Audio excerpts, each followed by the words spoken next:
Afternoon and welcome back to the channel. Today we're talking about habits building for content creators, how you can build habits and how you can make sure they're sustainable to bring into your everyday life. Let's jump into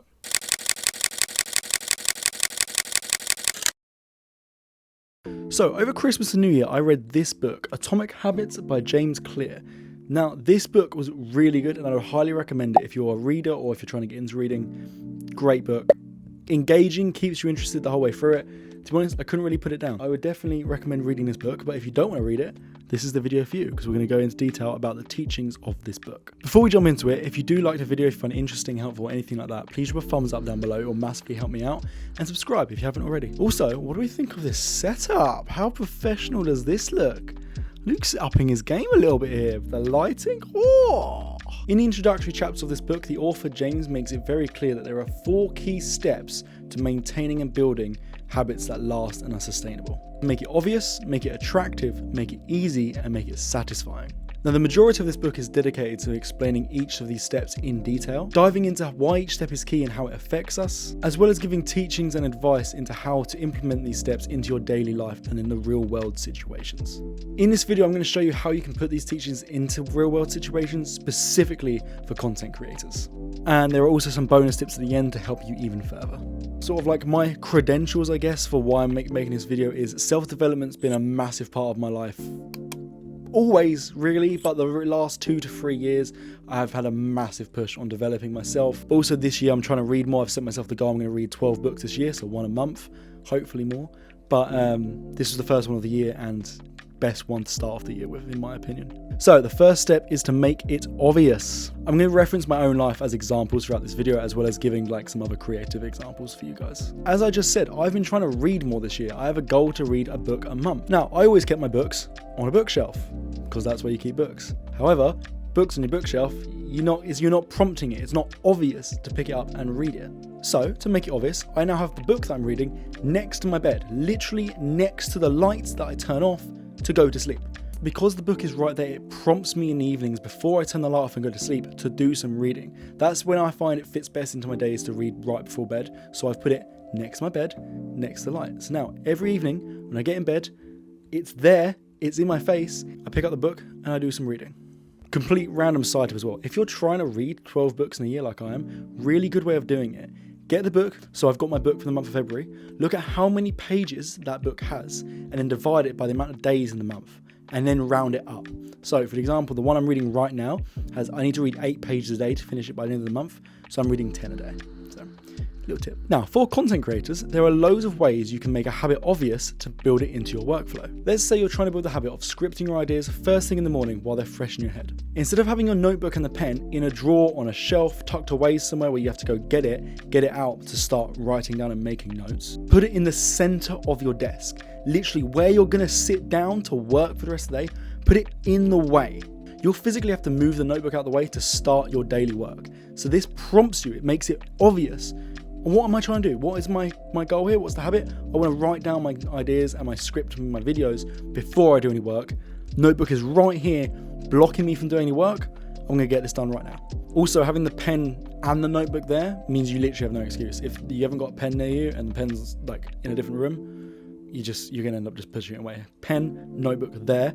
At the end of your working day, put them back there again, so that when you start again tomorrow, they're right there, and habit flows. It flows, it builds, and then you'll get to a point where you sit down and you'll just do it, because you'll have built this habit.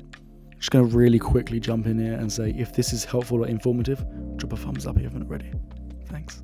So the second step that James talks about in this book is to make it attractive. He explains every behavior has a surface level craving and a deeper underlying meaning, and you need to use this to your advantage.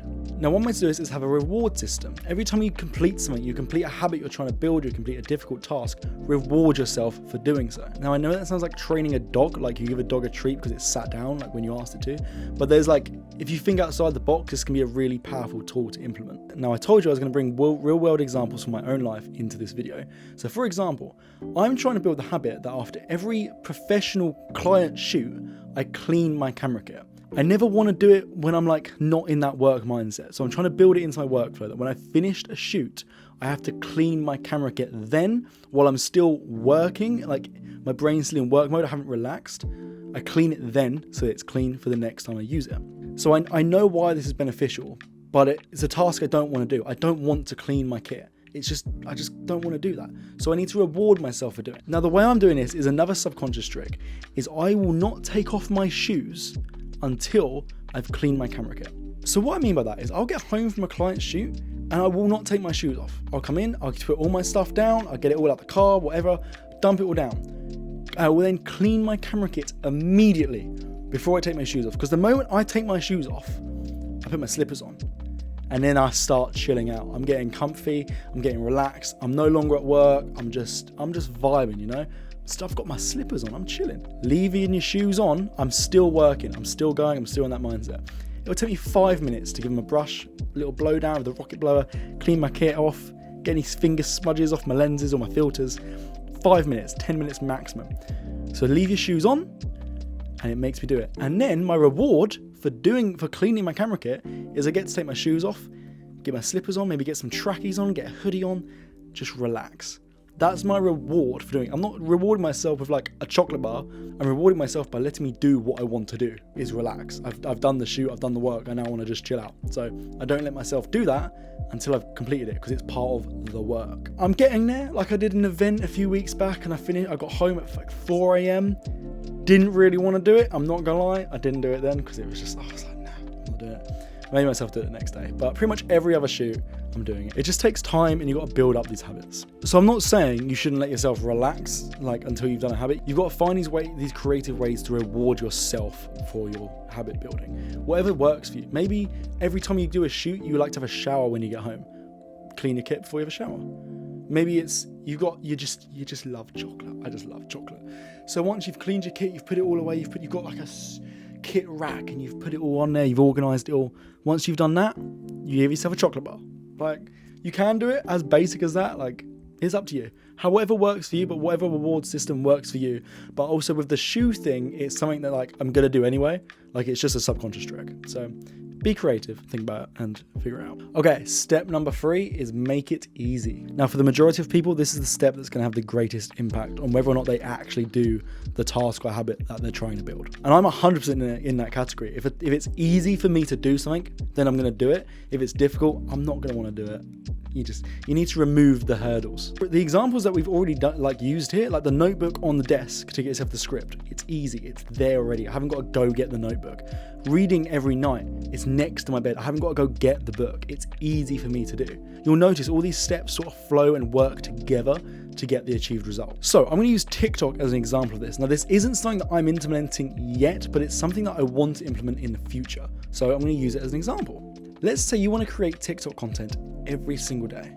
Every day you want to create some TikTok content. Making TikTok content isn't the easiest sometimes, so you need to make it easy for you to do. So something you could set up, which is something I do generally want to set up when I have some space for it, is a TikTok content creation station. Now that could be as simple as a tripod with a ring light on it and a phone mount is your TikTok creation station. But basically whatever it is that you need to create your TikToks, so camera, phone, lighting, microphone, whatever it is, have it ready at a moment's notice. If you have the space, have it set up all the time. Like if I had the space, I'd leave this camera here and this light here all the time so that it's just easy for me to start recording. Alternatively, if you don't have that much space, perhaps your TikTok creation station consists of a tripod, a ring light, and a mount for your phone to go in the middle. Instead of packing that away, dismantling it every time, have it up and have it just tucked away. Have it like it's all still together. And all you've got to do is just take it out of the corner, open up your tripod, put your phone in, and start recording. So you just need to make it easy for you to do. Don't have your camera kit in your bag, don't have it all tucked away, don't have the light in the box, have it ready to go at a moment's notice, and it'll be much easier for you to do. And it'll be much easier for you to build the habit of creating content every day, because you just need to start. You haven't got to do any setup or any prep, you just start. Whatever the habit is that you're trying to build, you just want to make it easy. Like if it is reading, put a book next to your bed. If it's writing down your notes every morning, have a notebook on your desk. If it's creating TikToks, have whatever you need to create your TikToks ready to go at a moment's notice. Just make it easy and it will make your life so much easier and it will make it easier to build these habits. And finally, make it satisfying. Again, the reward system that I mentioned earlier comes into play here as well. Giving yourself a reward after completing a habit not only makes it attractive to do, but it makes it satisfying to do. And I'm personally a big advocate for this method of habit building. So make sure that your habit is satisfying to complete. The end result of the habit is something you want to achieve and it's satisfying to achieve that habit. So using the content creation one as an example, building the habit of creating content every day is satisfying because you'll see your channels and your pages growing because you're making content every single day and you're being consistent with it. It's satisfying to do. Reading every day, you can see yourself, that pile of books that you've read stacking up and up and up. It's satisfying to do. And as well as rewarding yourself, a habit tracker can be a really satisfying way of doing this. And don't roll your eyes, because I know, I used to hate the idea of a habit tracker. I know habit trackers aren't for everyone. I'm not saying you should record every single habit you do, but just hear me out. So I have multiple daily habits that I'm building or I've built and I'm just trying to maintain. And I manage all of these through the reminders app on my phone. I have a dedicated list of daily reminders that will go off throughout the day at different times of day, times that I have deemed suit that habit that I'm trying to build. So trying to post on Instagram, it's timed in with roughly when I have a coffee break at work. And using that list of reminders, I can track what habits I've completed throughout the day just by opening up the list and seeing which ones have been ticked off and which ones haven't. At 9 AM, a reminder goes off for me to take my vitamins. Easy. Vitamins are in my bag or on my desk. Easy to do. At 11 AM, it reminds me to post on Instagram. I usually go for a coffee about that time, so it's the perfect time for me to post on Instagram. Stuff like that. Easy habits that you can maintain and build and do every single day. So this method keeps track of the habits that I'm doing every single day, and it's not a traditional habit tracker.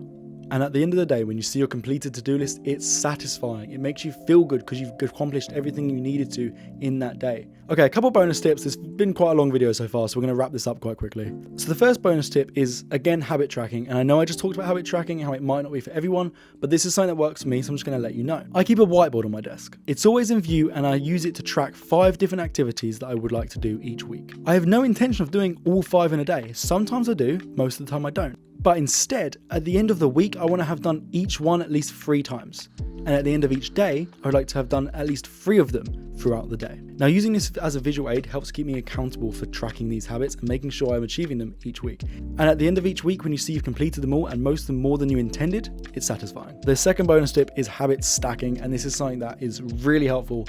And I'm also a big advocate for this. This is a concept that's discussed heavily within the book, but to simplify it, just try to stack habits into each other.